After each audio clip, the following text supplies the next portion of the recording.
Така, здравейте и добре дошли в втората част от указатели и референции, указателна аритметика. Започваме от където оставихме предния клип, а именно референциите. Както видяхме, референциите ги ползваме за псевдоними на някакви променливи, общо взето казано. И тук искам да допълня някои неща, които забравих от предното видео, а именно как можем да направим една константна референция към някаква стойност, която повече влиза в употреба, когато е към нормална променлива, т.е. не константна, и също така как можем, т.е. те как влизат в употреба и как можем да ги използваме в функции, защото смятам, че това е доста есенциално и е хубаво да го видим от сега.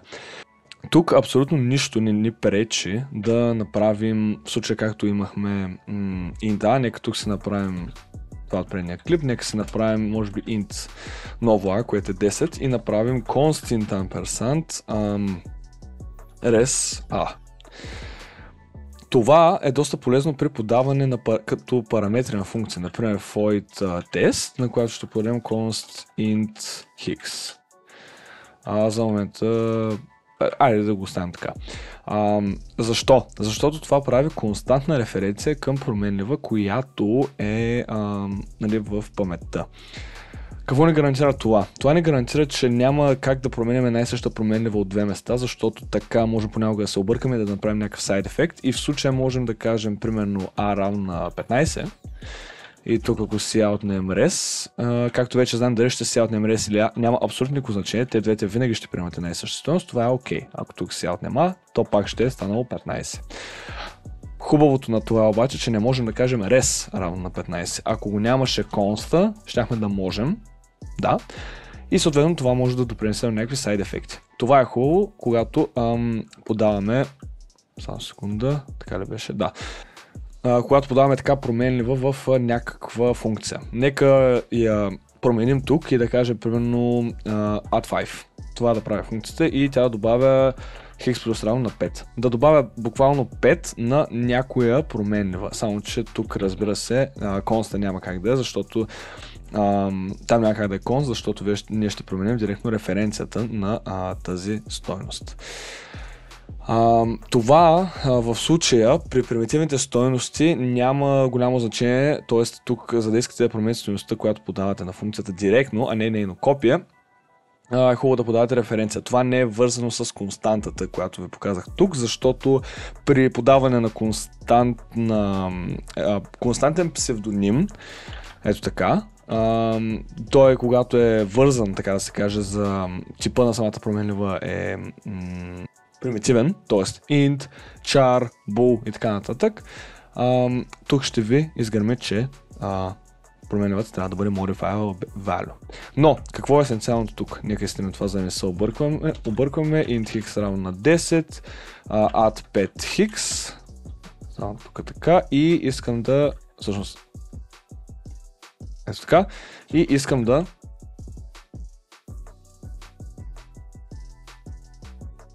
си out на хикс. Така. Какво ще се случи тук? Няма да има абсолютно никакъв проблем. Защо? Защото сме подали референцията на хикс. Тоест, работим директно с стойността. Ако тук липсва тази променлива и направим така, ще видим, че е 10. Защо се случва това?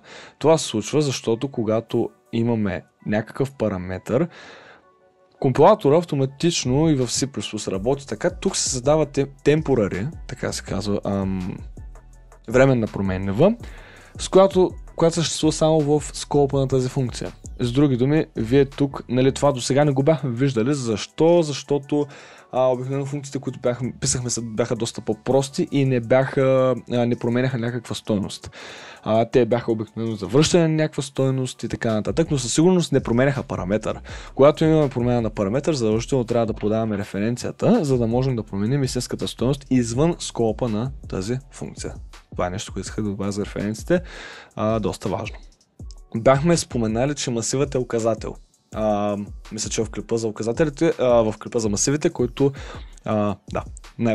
искрено се надявам да сте го изгледали, защото тук ще направим доста такава интересна аналогия между двете.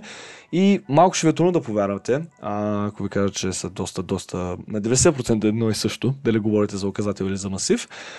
Но, нека тук. Защо? Защото ви казах, че ARR е адреса на първи елемент в масива.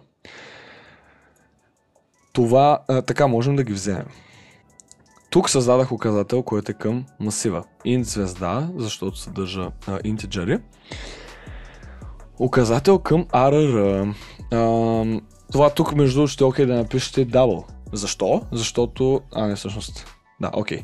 Тук е по-строго. По принцип, даблите могат да съхраняват интиджери, но в случая виждаме, че се оплаква. Така, и в момента, ако компилираме, ще видим, че адресите са абсолютно едни същи. Тоест, буквално дали ще напишете звезда pointer равно на ARR или ARR само, това е едно и също.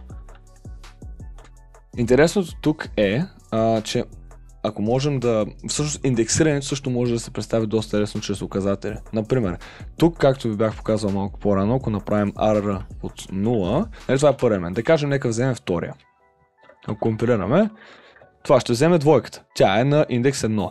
Това е абсолютно аналогично да направите value of оператор на адреса на първия елемент, както казахме в масива ARR плюс 1. Нека тук са така спешчета. Това е абсолютно аналогичното дали ще сложите индекса. Хоп. Това вече може да ви даде много ясна представа защо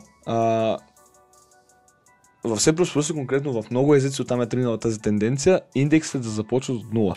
Защо? Защото обикновено имате автоматичен указател към първия елемент от масива чрез ARR и съответно ако искате да вземете първия елемент, вие не искате да го местите не с 1 плюс 1, това е броя позиции, на които искате да изместите надясно с 1, нали? 2, 3, 4 и така нататък. Ако искате да вземете първия елемент, вие просто добавяте 0. Защо? Нали? Защото то така или иначе соча към първи елемент, вие не искате да го местите, т.е. искате да го преместите 0 позиция, ако това е звучи логично и това е абсолютно аналогично на ето това. И сега примерно да кажа тук плюс 2, това кой елемент ще вземе? Третия, т.е. на индекс 2. В случай това е тройката. Това е най-бейсик примера за указателна аритметика в C++. Сега може би ще се зачудите и ще кажете, добре, те са абсолютно едни и същи, може да ги ползвате по един и същи начин. Не е баш така, не ги заменяйте, но от тук нататък ще видите колко ползи има това един масив да може да се представи чрез указател, особено когато стигнем динамична памет, динамично заделяне на памет и как да работим динамично с масивите, без да трябва автоматично и ръчно на всеки път да индексираме примерно ARR0, 1, 2, 3 и да приравняваме някакви стойности. Това е много интересна тема за следващите видеа. Това, което тук искам да покажа е каква е разликата между двете. Много ясно може да се изрази с size of оператора.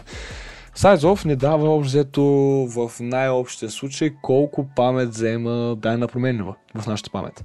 И в случая, нека нагледно видим каква е разликата. Size of ARR ще ни даде колко заема нашия масив в паметта. Абсолютно логично, докато size of pointer ще ни даде размера на указателя. В случая колко ще е размера на указателя, надявам се това също да го напишете в коментарите тук, оставям ви на вас. Надявам се да сте се сетили, това ще бъде еквивалентно на 4. Защо? Защото integer събира 4 типа и съответно неговият size ще бъде 4. Ако сега компилираме, ще го видим. Абсолютно нагледно. Тук защо е 40? Защото сме заделили 10 празни кутийки все едно.